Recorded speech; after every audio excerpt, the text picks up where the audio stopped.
नमस्कार। इस वीडियो में आपका स्वागत है।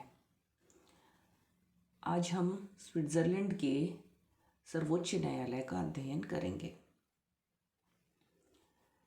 स्विट्ज़रलैंड का जो वर्तमान संविधान है वो 1999 में पूर्ण रूप से संशोधित हुआ था और इससे पूर्व वो संविधान 1874 में पूर्ण रूप से संशोधित हुआ था। उसी 1874 के संविधान के पूर्ण संशोधन से वर्तमान रूप में स्विट्ज़रलैंड के संघीय सर्वोच्च न्यायालय की स्थापना हुई थी और अपनी स्थापना के बाद से ही इसकी शक्तियों में लगातार वृद्धि होती जा रही है।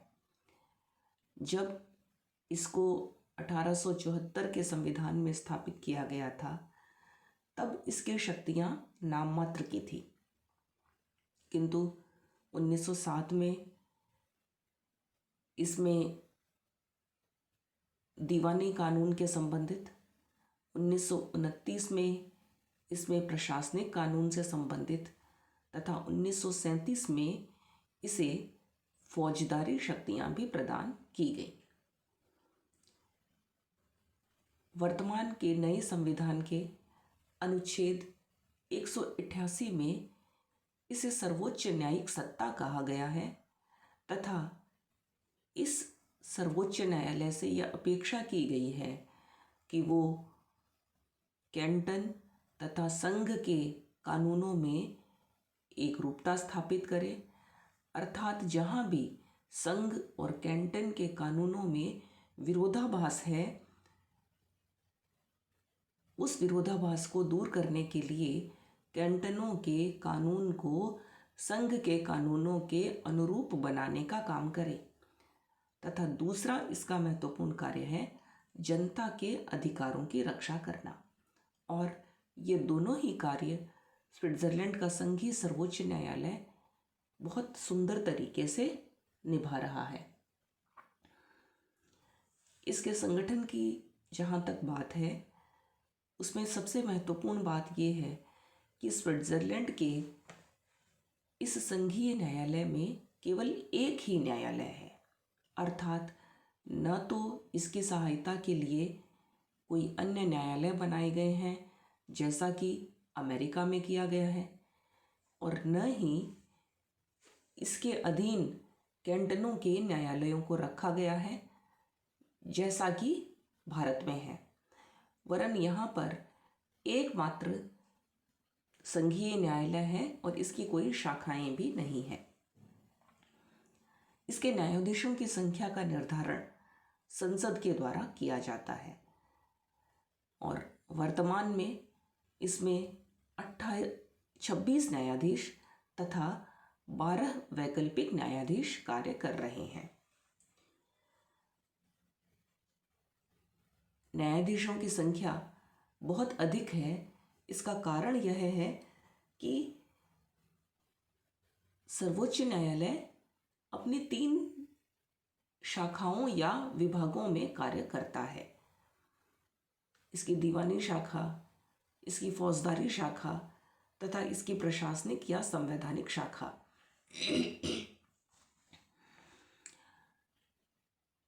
जब ये 26 स्थायी न्यायाधीशों में से कोई न्यायाधीश अनुपस्थित हो जाता है उस स्थिति में वैकल्पिक न्यायाधीश उसका कार्यभार संभाल लेते हैं। न्यायाधीशों का जो निर्वाचन है वो स्विट्ज़रलैंड की संघीय संसद के द्वारा किया जाता है और यह एक बहुत ही विलक्षण व्यवस्था है स्विट्ज़रलैंड की न्यायपालिका में। मोंटेस्क्यू का जो शक्ति पृथक्करण का सिद्धांत है वो ये कहता है कि न्यायपालिका को व्यवस्थापिका और कार्यपालिका के प्रभाव से बिल्कुल मुक्त रखा जाना चाहिए, किंतु स्विट्ज़रलैंड में क्योंकि प्रत्यक्ष प्रजातंत्र के बहुत सारे उपकरणों को आज भी रखा गया है और उसी का परिणाम है कि स्विट्जरलैंड में न्यायाधीशों का निर्वाचन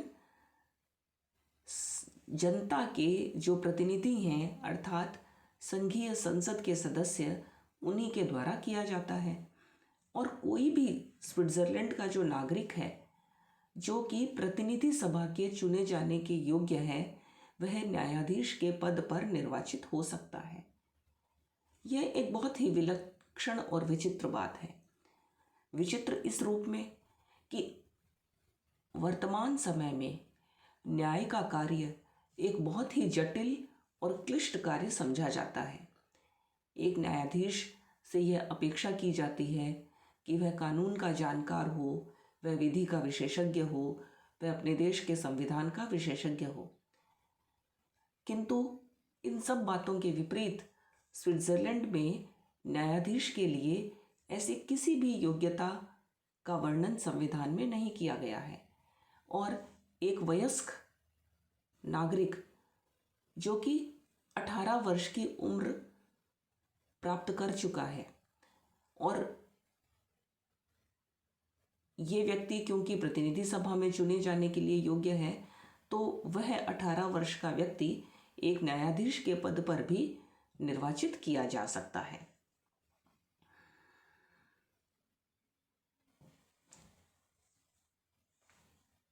किंतु जो निर्योग्यताएं अन्य प्रकार के निर्वाचनों में हैं वो निर्योग्यताएं यहाँ भी लागू होती हैं।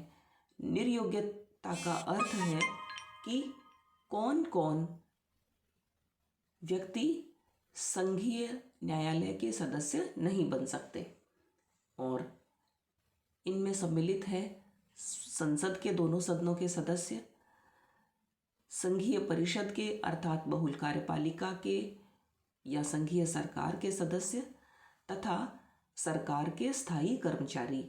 ये सभी न्यायपालिका के सदस्य या न्यायाधीश नहीं बन सकते।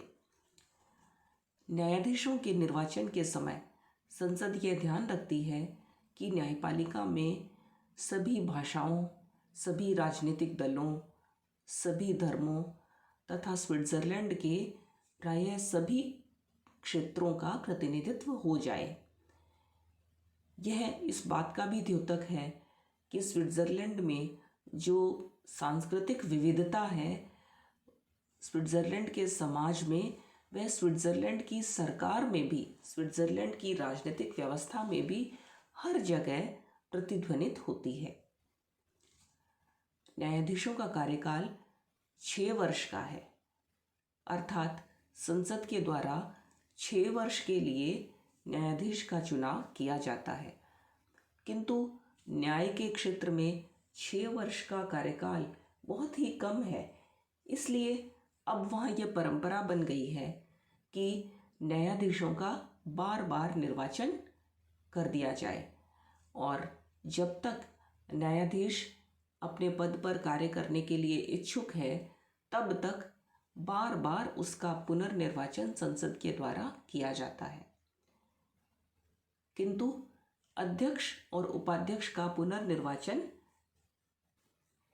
नहीं होता अर्थात अध्यक्ष और उपाध्यक्ष अपने पद पर 2 वर्ष तक बने रहते हैं और उसके पश्चात अन्य लोगों को यह मौका दिया जाता है।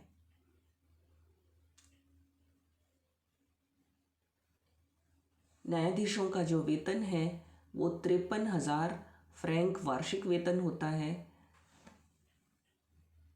अध्यक्ष और उपाध्यक्ष को कुछ अतिरिक्त वेतन दिया जाता है।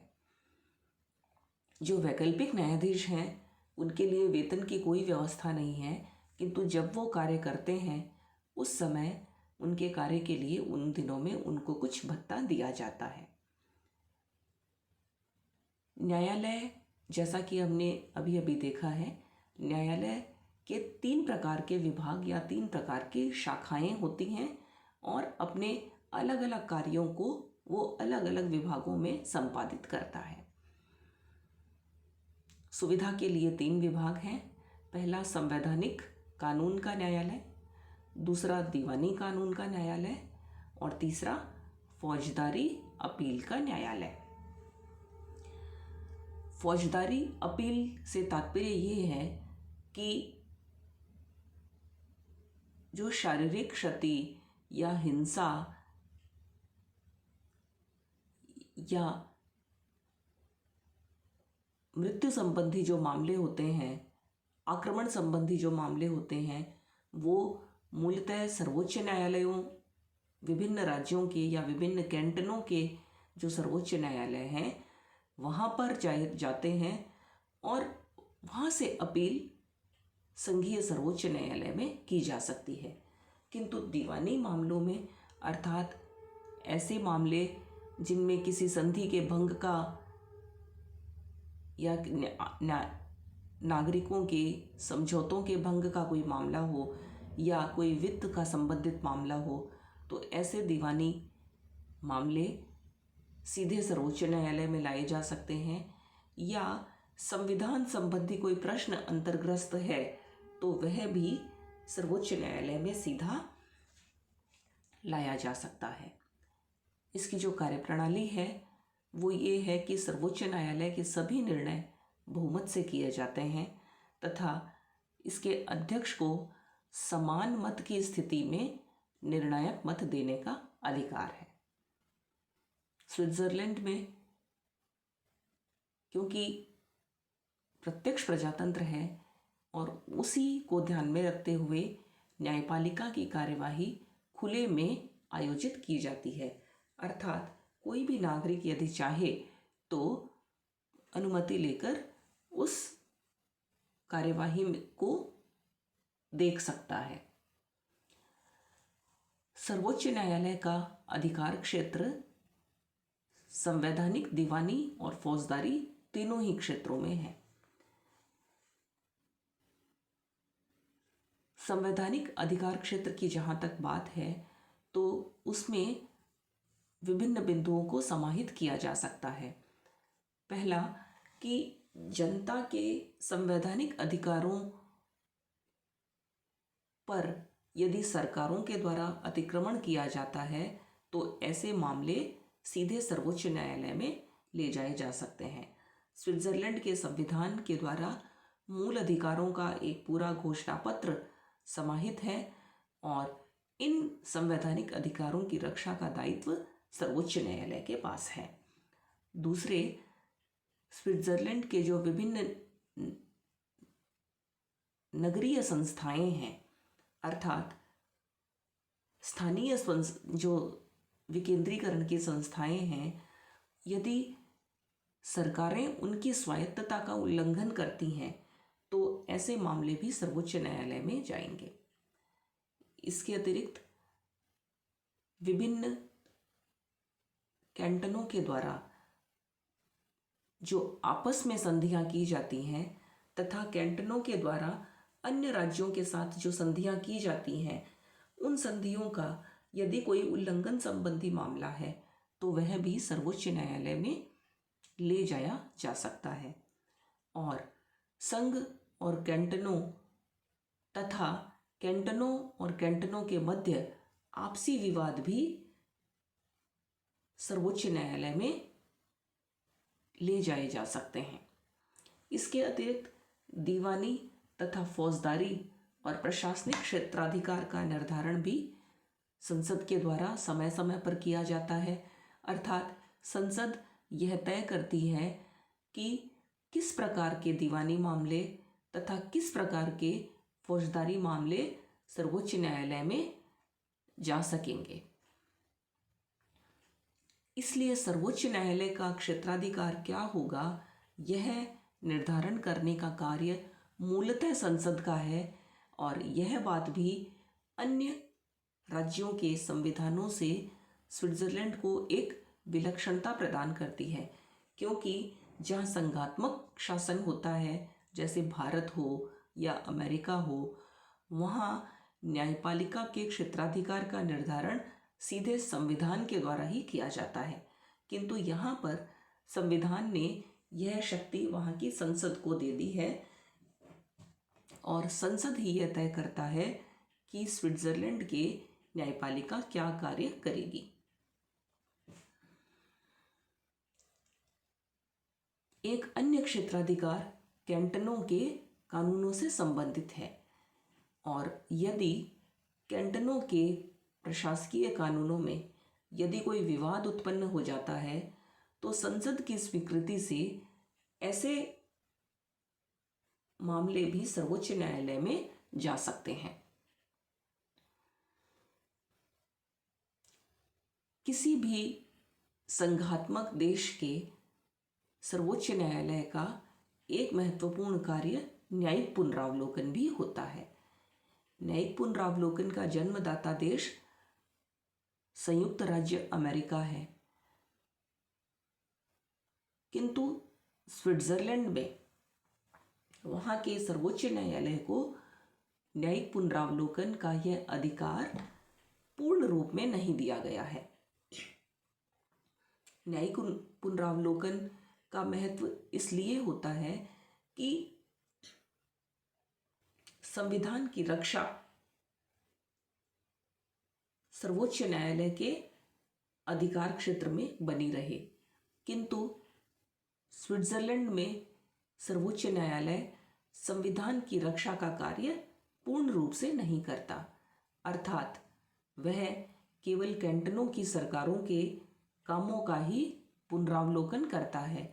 अर्थात यदि कैंटनों की सरकारों के द्वारा या वहाँ की कैंटनों की व्यवस्थापिका के द्वारा यदि कोई ऐसा कानून बनाया जाता है जो संघीय संसद के कानूनों के विरोध में हो, तो सर्वोच्च न्यायालय उन्हें अवैध घोषित कर सकता है। किंतु सर्वोच्च न्यायालय के पास ऐसी कोई शक्ति नहीं है कि वो संसद के कानूनों को भी अवैध घोषित कर सके। इसका कारण ये है कि स्विट्जरलैंड में स्वयं जनता संविधान की रक्षा का काम करती है, क्योंकि संसद के द्वारा बनाए जाने वाले प्रत्येक कानून पर स्विट्जरलैंड में जनमत संग्रह की व्यवस्था है, और जनता यदि चाहे तो स्वयं लोक निर्णय के द्वारा संसद के कानून को निरस्त कर सकती है। दूसरा, न्यायाधीशों का जो निर्वाचन है वो भी संसद के द्वारा ही किया जाता है। इसलिए जो न्यायाधीश संसद के द्वारा निर्वाचित होंगे उन न्यायाधीशों के द्वारा ही संसद के कानूनों की जांच की जाए, यह उचित प्रतीत नहीं होता। वास्तव में स्विट्जरलैंड की न्यायपालिका संसद से ही अपना क्षेत्राधिकार भी ग्रहण करती है। न्यायाधीश भी संसद के द्वारा प्रति 6 वर्ष के पश्चात बार बार निर्वाचित होते हैं। इसलिए वहाँ की न्यायपालिका एक सर्वोच्च न्यायपालिका नहीं होकर के मूलतः संसद के अधिकार के अधीन ही कार्य करती है। इस प्रकार से वहाँ संसद के कानून को चुनौती देने वाली सत्ता केवल वहाँ की जनता है, और किसी अंग को यह अधिकार नहीं दिया गया है, और वहाँ की जनता अपनी इच्छा पर किसी भी प्रकार का प्रतिबंध नहीं चाहती, और वह स्वयं अपने संविधान की रक्षा का कार्य करना चाहती है। इस तरह से सर्वोच्च न्यायालय की वहाँ पे यद्यपि स्थापना की गई है, किंतु स्विट्जरलैंड का सर्वोच्च न्यायालय एक बहुत ही शक्तिहीन सर्वोच्च न्यायालय है। उसकी शक्तिहीनता के जो कारण हैं उनमें प्रमुख यही है कि न्यायाधीशों का निर्वाचन संसद के द्वारा किया जाता है। न्यायाधीश मात्र 6 वर्ष के लिए ही चुने जाते हैं, और संविधान के द्वारा न्यायपालिका को बहुत ही सीमित शक्तियां प्रदान की गई हैं। उन्हें केवल कैंटनों के कानूनों को ही पुनर्निरीक्षण करने का अधिकार है। संघीय संसद की शक्तियां बहुत महान हैं, और उनके सामने न्यायाधीशों की शक्तियां बहुत सीमित हैं। और सबसे महत्वपूर्ण बात यह है कि स्विट्जरलैंड में प्रत्यक्ष प्रजातंत्र की व्यवस्था है। जनता के पास लोक निर्णय, जनमत संग्रह, आरंभक तथा प्रत्यावर्तन जैसी अनेक ऐसी शक्तियां हैं जिसके कारण स्विट्जरलैंड की जनता स्वयं शासन व्यवस्था में भाग लेती है और विभिन्न अंगों की शक्तियों को नियंत्रित करने का काम करती है। अगली वीडियो में हम स्विट्जरलैंड के प्रत्यक्ष प्रजातंत्र का अध्ययन करेंगे और मेरे दर्शकों से मेरा ये निवेदन है कि आप मेरे चैनल को सब्सक्राइब करें। धन्यवाद।